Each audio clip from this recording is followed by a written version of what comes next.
pourri. Ah, ils sont là. Ça sent aussi d'ailleurs. Oui, oui, là, je vais en surprendre quelques-uns, je pense. Le Chemical Brothers Surrender. 3e album. Moi, j'avoue que j'ai été déçu par l'album. Je suis sûr que ça va faire la liste de certains critiques comme étant un des meilleurs albums de l'année. Moi, j'avais adoré leurs 2 premiers albums aux Chemical Brothers, mais là, j'ai trouvé que le duo commençait à s'essouffler royalement. À leur meilleur, c'est lorsqu'ils font des chansons très dance comme Out of Control avec Bernard Summers. Ça, c'est vraiment bon. Mais les chansons qui ne sont pas dance, pour moi, c'est du remplissage. Ensuite, il y a Eurythmics avec Peace. Alors, ça marche pas en tout l'album. Écoutez, ils faisaient carrière solo, puis là, ils se sont dit, ça marche pas. J'imagine, on va revenir ensemble, le monde va acheter notre disque. Non, c'est pas pogné. C'est pas pogné. Et je sais pas pourquoi ils font plus de musique techno. Ils ont déjà fait de l'excellente musique techno. Eurythmics, ils ont fait un virage rock il y a quelques années. Là, c'est juste des ballades rock, tu sais, ennuyantes, formules, etc. C'est l'exemple idéal d'artistes très blasés, les Eurythmics, avec ben du cash qui se trouve une compagnie de disques. Ensuite, Noir Silence, oui. Ben, j'avais pas aimé quand il est sorti. Ça s'appelle Tout le monde. Ça devrait être baptisé Pas grand monde, hein? Parce que ça, c'était comme le test ultime avec le départ du chanteur Jean-François Dubé. Ils n'ont pas passé le test. C'est vraiment en bas du top 100 au palmarès. Ça se promène, mais c'est vraiment pas fort. Écoutez, ils doivent faire face aux règles du jeu, du cruel showbiz. C'est comme ça. Une année, t'es au sommet, après ça, t'es dans le trou. Là, pour l'instant, ils sont dans le trou. Puis Racabessic, là, franchement, tu sais, le clip, le texte, ça peut être plus ticoune que ça?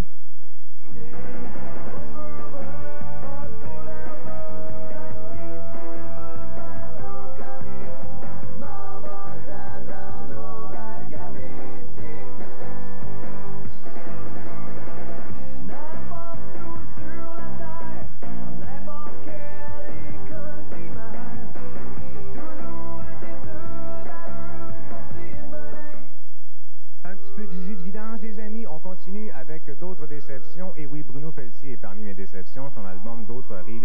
Écoutez, c'est pas pourri ce que fait Bruno Pelletier, bien sûr, mais venant d'un tel artiste interprète, parce qu'il écrit plus grand-chose, on s'attend à un peu mieux que ça quand même. C'est fait avec une équipe, méga équipe de musiciens français, etc. Mais ça ne lève pas, c'est ça le problème. C'est très prévisible. Toutes les chansons sont pareilles. Ça commence doucement, doucement, puis là, il se met à beugler, puis là, il crie à la fin. C'est le même à peu près, chanson après chanson. L'album se débrouille pas si mal sur le palmarès, mais quand j'ai regardé la dernière fois, Sylvain Cossette vendait plus d'albums. Alors, c'est un peu dommage. Quelque chose de vraiment plate, c'est Prodigy Present The Dirt Chamber Sessions Volume 1. J'étais bien excité. Écoutez, c'est le projet Dance de Liam Howlett, le leader de Prodigy, mais il n'aurait jamais dû apposer le nom Prodigy là-dessus parce que ça n'a aucun rapport avec l'excellente musique de Prodigy. Je sais pas ce qui s'est passé exactement. Il y a eu un trip d'égo. Il est rentré en studio. Là, il s'est mis à mixer des vieilles chansons des années 70, 80, 90.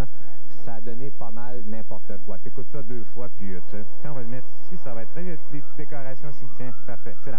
Ensuite, Sloan, oui, ben là, Between the Bridges. J'avoue que je suis un peu habitué d'être déçu avec Sloan, parce que ça fait longtemps que j'ai débarqué de leur musique, mais là, c'est pire. Là, ils tournent encore plus en rond. Là, non seulement les musiques sont des pastiches, comme d'habitude, mais le titre, là, ils sont même plus capables de trouver un titre d'album. Ils ont pris, on dirait, 2 titres d'album des Rolling Stones, c'est-à-dire Between the Buttons et Bridges to Babylon, puis ça a donné Between the Bridges. Ça se demandait s'ils veulent rire de nous autres.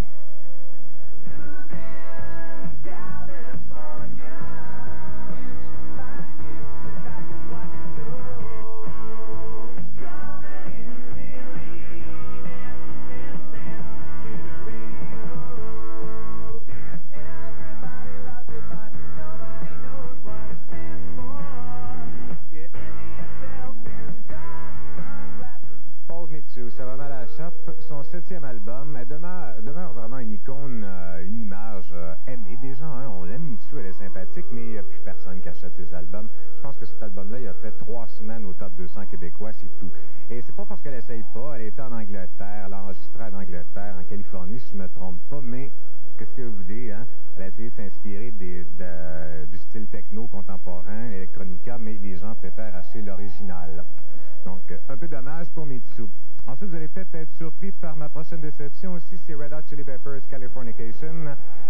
Moi, je ne sais pas, dans ma tête, Red Hot Chili Peppers, c'est un groupe dynamique, énergisant, de party, puis c'est pas le feeling qui se dégage de cet album-là, malheureusement. C'est vraiment la formule de Red Hot Chili Peppers. Ils retombent dans le funk, des petites ballades, puis je sais pas, ça brasse pas ça à mon goût. J'aimais plus leur côté innovateur d'il y a quelques années. C'est quand même pas pourri, mais j'ai trouvé que c'était une régression quand même pour eux autres. Sting. Tu as besoin de dire d'autres choses? Sting, hein? Brand New Day. Alors, c'est vraiment, il est devenu, il est-tu parent que Phil Collins, du coup d'or? Je sais pas où ils s'achètent le même genre, où ils ont pogné la même maladie, peut-être, je sais pas. Mais c'est tellement adulte, prévisible. J'ai déjà adoré Sting, mais c'est loin, loin dans mon passé, malheureusement. C'est tellement bien fait, c'est tellement prévisible, mais c'est tellement pas excitant que ce que vous voulez. C'est la preuve que c'est pas parce que tu as de l'argent que tu fais quelque chose d'intéressant. Hein? Et ensuite de ça, le Sugar Ray 1459. Écoutez, j'avais fait une bonne critique de l'album quand c'est sorti. J'avais donné un 7 sur 10, mais avec le recul, en réfléchissant, ça m'arrive des fois, là, j'ai été un peu déçu. Je trouve qu'ils se sont assagis un petit peu trop. Où est le bon vieux Sugar Ray Heavy du premier album, par exemple? Il y en a plus, il y a comme plus de guitare, je sais pas qu'est-ce qui s'est passé. D'un autre côté, ils ont quasiment eu une bonne idée de changer parce que l'album, vraiment, est plus accessible et c'est très populaire. Ça marche beaucoup. Mais ceux qui aimaient le Sugar Ray, qui brassaient un peu comme moi, on est bien déçus. Voici...